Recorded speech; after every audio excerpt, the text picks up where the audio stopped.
Assalamualaikum warahmatullahi wabarakatuh. Halo anak-anak, bagaimana kabar kalian semua?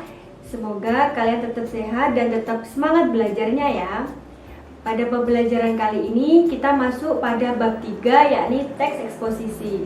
Kompetensi dasar pada pembelajaran kali ini yakni 3.5 mengidentifikasi informasi teks eksposisi berupa artikel ilmiah populer dari koran atau majalah yang didengar dan dibaca. Kemudian 4.5 menyimpulkan isi teks eksposisi artikel ilmiah populer dari koran atau majalah yang didengar dan dibaca. Sebelumnya, Ibu mau tanya, apakah kalian pernah mendengar istilah isai, tajuk rencana, dan tanggapan kritis? Nah, ketiga istilah tersebut merupakan contoh dari teks eksposisi. Lalu, apa itu teks eksposisi? Teks eksposisi adalah teks yang berisi paragraf yang isinya sejumlah informasi yang bertujuan untuk menjelaskan, memaparkan, dan menerangkan sesuatu hal kepada pembaca. Nah, teks eksposisi ini memaparkan sejumlah pendapat yang disertai fakta-fakta untuk meyakinkan pembaca. Nah, dilihat dari pengertian teks eksposisi, lalu apa tujuan dari teks eksposisi? Tujuan dari teks eksposisi adalah menjelaskan informasi tertentu kepada pembaca untuk menambah pengetahuan. Kemudian, struktur utama dari teks eksposisi. Nah, struktur utama dari teks eksposisi ada dua, yakni gagasan dan fakta. Lalu, apa itu gagasan? Gagasan yakni ide atau pendapat yang isinya berupa pernyataan yang mungkin hanya berupa komentar, saran, dan lain-lain. Contohnya, Sari wanita yang cantik. Mengapa kalimat tersebut termasuk ke dalam gagasan? Karena belum tentu Sari itu cantik. Dan apa benar Sari itu wanita yang cantik? Nah, yang kedua adalah fakta. Fakta adalah keadaan atau peristiwa yang merupakan pernyataan yang benar adanya. Contohnya, Indonesia merdeka pada tanggal 17 Agustus 1945. Mengapa kalimat tersebut termasuk ke dalam fakta? Nah, karena sudah ada data yang menyatakan kebenaran kemerdekaan Indonesia pada tanggal 17 Agustus 1945.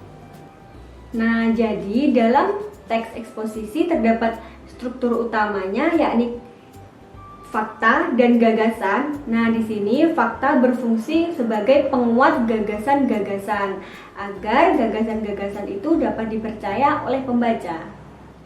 Mungkin di sini anak-anak sedang bertanya-tanya, jika teks eksposisi berisi tentang gagasan dan fakta-fakta, lalu apa bedanya dengan teks argumentasi? Jika teks argumentasi berisi tentang gagasan dan juga fakta. Nah, jadi dilihat dari tujuannya, kedua teks ini berbeda. Jikalau teks eksposisi ini hanya bertujuan untuk menjelaskan sesuatu, menjelaskan informasi untuk menambah pengetahuan bagi pembaca. Nah, jika teks argumentasi yakni bertujuan untuk memengaruhi pembaca agar pembaca itu meyakini bahwa pendapat kita itu benar.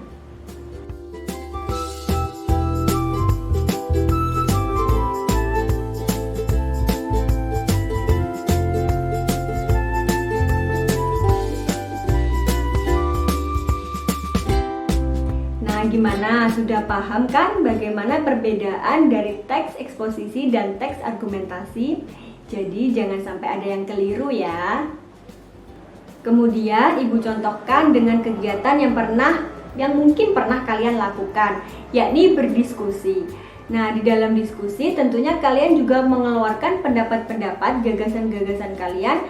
Nah, juga mungkin disertai dengan fakta-fakta untuk penguat pendapat kalian. Nah, di situ kan kalian untuk meyakinkan lawan kalian saat berdiskusi. Nah, tanpa sadar di situ juga kalian sudah melakukan teks eksposisi. Yang selanjutnya, pola pengembangan teks eksposisi. Pola pengembangan teks eksposisi ini ada 4. Yang pertama, umum khusus. yang kedua khusus umum, yang ketiga ilustrasi, dan yang keempat perbandingan. Nah, pola pengembangan teks eksposisi yang pertama yakni umum khusus. Nah, apa itu pola pengembangan umum khusus? Nah, pola pengembangan umum khusus ini ide pokok berada di awal paragraf dan kalimat-kalimat selanjutnya merupakan penjelas. Kalian juga sering mendengar dengan istilah paragraf deduktif. Yang kedua, pola pengembangan teks eksposisi khusus umum. Nah, ini kebalikannya dari umum khusus tadi. Jadi, kalian sering mendengar dengan istilah paragraf induktif, yaitu gagasan utamanya ada di akhir paragraf.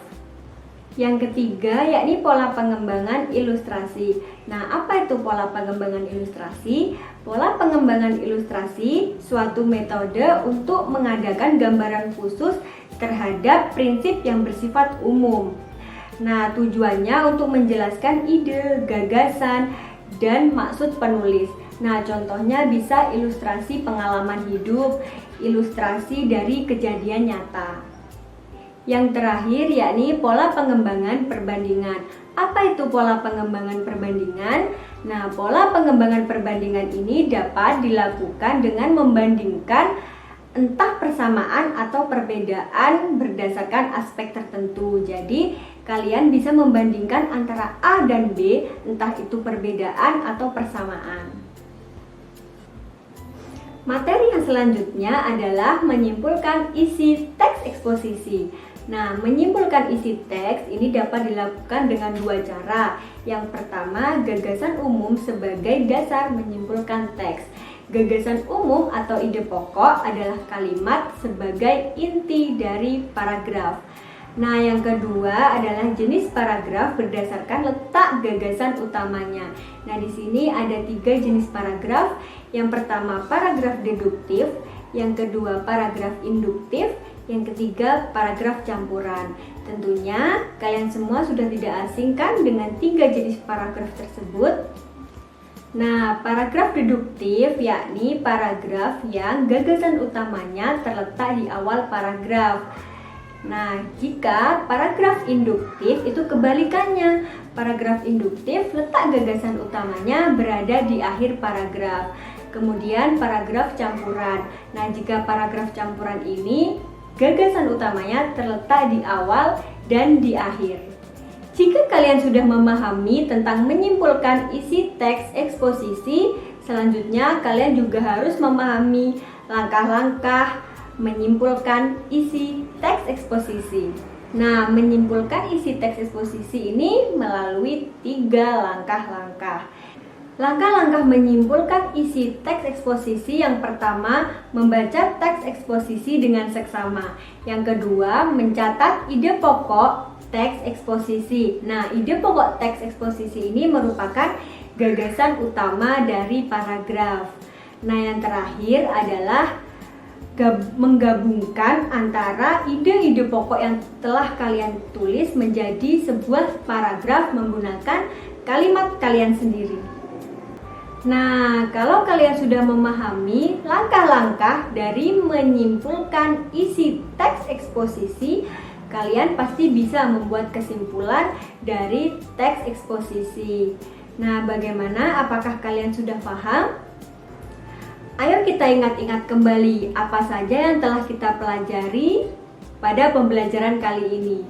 Yang pertama yakni pengertian dari teks eksposisi, yang kedua tujuan dari teks eksposisi, yang ketiga pola pengembangan teks eksposisi, yang keempat struktur utama dari teks eksposisi, yang kelima menyimpulkan isi teks eksposisi, dan yang terakhir langkah-langkah menyimpulkan isi teks eksposisi. Bagaimana anak-anak? Apakah kalian sudah memahami ke-6 materi yang kita pelajari saat ini? Semoga kalian semua sudah paham dengan materi yang Ibu sampaikan mengenai teks eksposisi pada pembelajaran kali ini. Jangan lupa tetap semangat belajar dan tetap jaga kesehatan. Sampai jumpa di pembelajaran selanjutnya. Wassalamualaikum warahmatullahi wabarakatuh.